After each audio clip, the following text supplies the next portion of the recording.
Բայց մեզ ձեզ հետ Քրիստոսում հաստատողը եւ մեզ օծողը Աստված է։ Ով է մեզ օծողը? Աստված։ Ինքն է մեզ օծում իր գործի համար, իր տան մեջ լինելու համար, այդ աթոռի վրա նստելու համար, այստեղ նստելու համար, այստեղ կանգնելու համար, այն վերևում լինելու համար, նա է օծում, որ իր գործն անի։ Կխնդրեմ ձեզ, եթե չեք արել երբևիցե, ուսումնասիրեք 5 կտակարանի այն գրքերը, որտեղ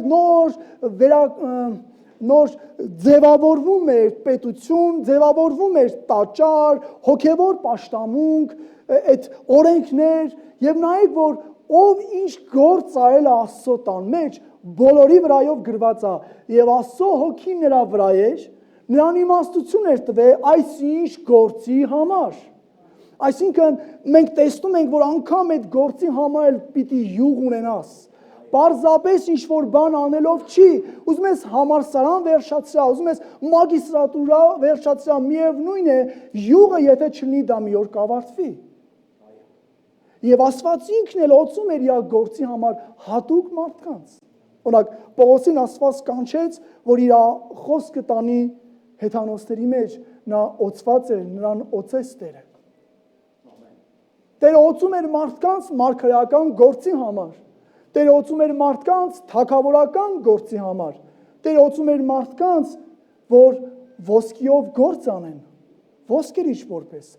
Մեկը քանդակագործ, մեկը ինչ-որ բան էր գործում, տաճարի սյուներն էր սարքում, բոլորը օծված էին Աստծո գործի համար։ Կարդացեք այդ գրքերը եւ կհանդիպեք այս խոսքերին։ Հետևաբար դա մեզ ինչ է տալի։ Ոչ թե դա գեղեցիկ պատմություն է, որ մենք այսօր կարդանք ու իմանանք, թե անցյալում ինչ է տեղի ունեցել։ Դա մենք կարդում ենք իմանալու, թե ես ոնց պետք է լինեմ։ Դու պետք է լինես օծված, դու պետք է յուղ ունենաս, դու պիտի յուղոտ լինես։ Դու պետք է յուղոտ լինես, անգամ եթե նստած ես այդ աթոռին եւ եկեղեցու մեջ չունես ծառայություն, դու դրա մեջ էլ պետք է յուղոտ լինես։ Թող Աստված օրհնի մեզ, որովհետև այդ յուղը միանշանակ Աստված օգտագործել է մի օրյա փառքի համար դրսում, տանդ մեջ, աշխատանքիդ վայրում, իր ավետարանի արքայության մեջ, դաշտի մեջ, միևնույն այդ յուղը օգտագործել ես դու։ Դու կարող ասես, դե հիմա ես ծառայություն չունեմ, գալի եթում եմ։ Ով ասում դու չունես։ Ժամանակ կա, որ Աստված քեզ կօգտագործի, քո բերանի մի խոսքը։ Քո բերանի մի խոսքը յուղոտ կլինի եւ ինչ որ մեկը կապաշխարի, դժոխքից կփրկվի։ Դու մի ասա թե դու ծառայություն չունես, դու արդեն օծված ես այդ գործի մեջ։ Գնացեք եւ ավետարանը քարոզեցեք բովանդակ աշխարհով մեկ։ Միթե սա պատվես չի։ Չասես գնացեք եւ դարեք բոլորը թովիվներ։ Ոչ։ Գնացեք եւ ավետարանը քարոզեցեք։ Սա բոլորի պարտականությունն է եւ սրա համար արդեն Աստված քեզ օծել է այն օրը, երբ որ քեզ կանչեց եւ իր Սուրբ Հոգով քեզ մկրտեց։ Փառք Տիրոջը։ Օրհնյալ է մեր Աստված։ Եվ մի կարևոր համար էլ Ելից 30-ի 23-ը Ելից 30-ի 23-ը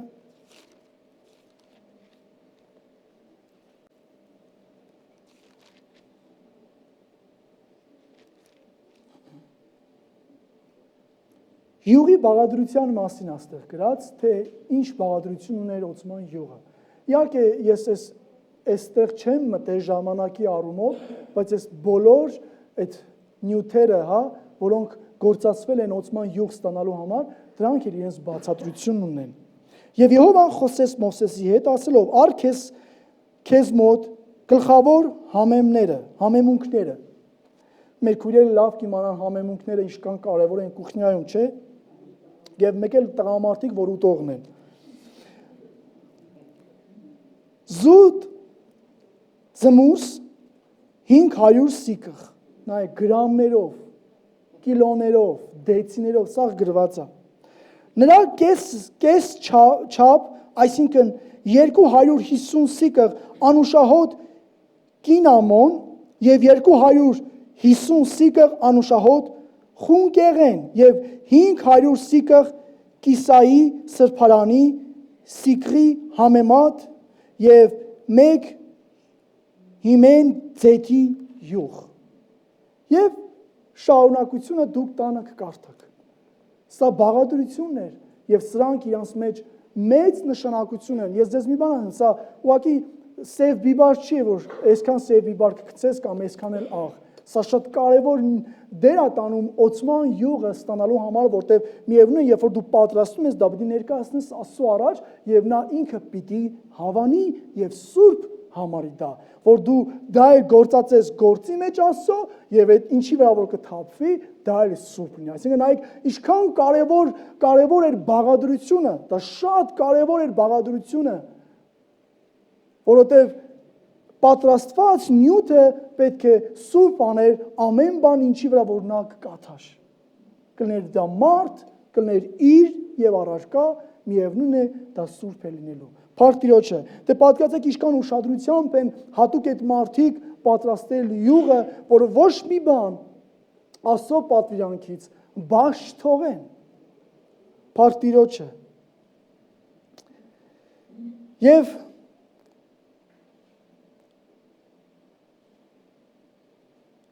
Առաջի Հովհաննես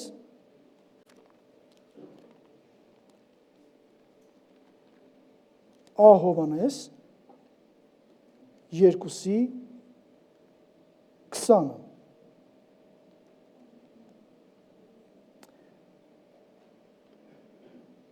Այս համարի մեջ կարծես թե բերում է միտք են ավարտին, որ իրականում ով է կամ որն է այդ յուղը մեր օրերում, որ գրված ամբողջ Աստվածաշնչի մեջ։ Եվ դուք ասում է օծություն ունեք այն սուրբից եւ ամեն բան գիտեք։ Չգրեցի ձեզ իբրև թե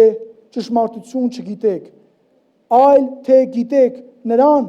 եւ թե ամեն ստություն այն ճշմարտությունից չէ։ Ով էր այդ սուրբը, ով էր մեզ օծողը, ով էր եւ այդ սուրբը։ Խոսքը Սուրբ Հոգու մասին է, որ մեզ սովորեցնում է, այն ասում է, այն օծությունը ձեզ կսովորեցնի։ Սուրբ Հոգին է մեզ սովորեցնում, Սուրբ Հոգին է մեզ օծում իր գործի համար, իր գործը կատարելու համար։ Խոսքը Սուրբ Հոգու մասին է, այսինքն 5 կտակարանում Աստծո տաճարը օծողը, փառքով լցնողը, անոթները սուրբ անողը, Ահարոնի որդիներին, նրանց զգեստներին, նրանց պաշտոնը սուրբ անողը Սուրբ Հոգին էր։ Եվ այսօր էլ նա է անում։ Բան չի փոխվել։ Այսօր էլ նա է օծում մարդուն Աստծո գործի համար։ Այն ժամանակ, երբ որ Սուրբ Հոգին օծեց մեկին, որ ինքը լինի շատ իմաստուն, ինքը լինի լավ ճարտարապետ, լինի լավ ոսկերիչ, փայտագործ,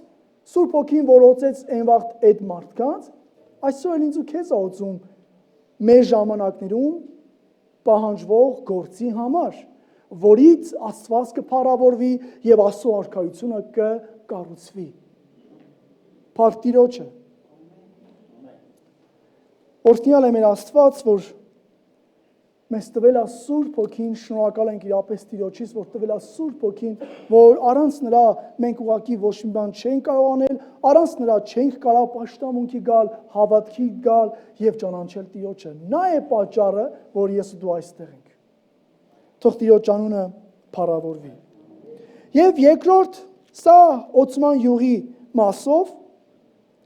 երկրորդ յուղը, որ պակաս կարևոր չէր Աստծո տան մեջ, դա ձիթապտղի յուղն էր։ Ձիթապտղի յուղ, որ ծեծում էին ձիթապտուղը եւ յուղ էին քամում ծեծված տերևներից, արմատներից, այդ ցողունից եւ այդ յուղը գործածում էին տաճարի մեջ շատ կարևոր բանի համար։ Եվ գիտեք ով էր այդ յուղը բերողը։ Քահանան չէր, քահանայի որդիները չէին, երեցները չէին, ժողովուրդն էր։ այստեղ հարցը ավելի լրջացավ եւ կոնկրետ դիպուկ Աստված մատը դրեց մեր վրա եւ մենք կարդանք հեսա դա Ելից 27:20 եկեք բացենք Ելից 27:20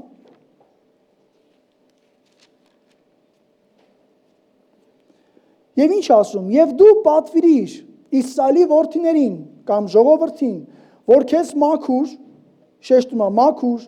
ծեծված ձիթապտղի յուղ բերեն լույսի համար որ միշտ ճրագը վառվի ով բերի ավելի կոնկրետ մենք պիտի բերենք այդ ձիթապտղի յուղը որ տան մեջ վառվող հեսա կկարտան գրված է հավիդենական չդադարի կրակը վառվելուց տաճարի մեջ այսինքն միշտ պետք է տաճարի այդ սկզբնական մասում մի սեղան կար վրան կրակ էր վառվում եւ այդ վառողը միշտ քահանապետն էր Ահարոնն էր որ միշտ այդ յուղ էին լցնում այդ կրակի վրա որ այդ կրակը միշտ վառված լինի տաճարի մեջ եւ այդ յուղը բերողը ոչ թե իրանք էին այլ ժողովուրդն էր հիմա սիրելի Աստծո ժողովուրդ դու ինչ ես բերում քո հետ ինչ ես բերում որ ծառայողները վառեն Նեհեմիայի ժամանակ երբ որ տաճարը կառուցվում էր վերականգնվում էր Իսրայելի պետականությունը որտեղ 70 տարի Բաբելոնում գերության մեջ էին եւ Աստված ողորմություն արեց Կիրոս թագավորի սիրտը փոխեց եւ նա ազատ արձակեց Աստծո ժողովրդին որ նրանք գնան եւ իրենց տաճարը քաղաքը կառուցեն Զորաբաբելի միջոցով կառուցվեց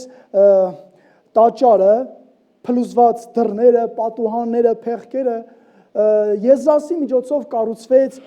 զոհասեղանը հոգևոր պաշտամունքը բայց Նեհեմիան կառուցեց պարիսպները երեք մարդիկ որոնց օծեց Աստված գործածելու համար վերակենդանացնելու իր տաճարը իր սուրբ քաղաքը Փառք Տիրոջը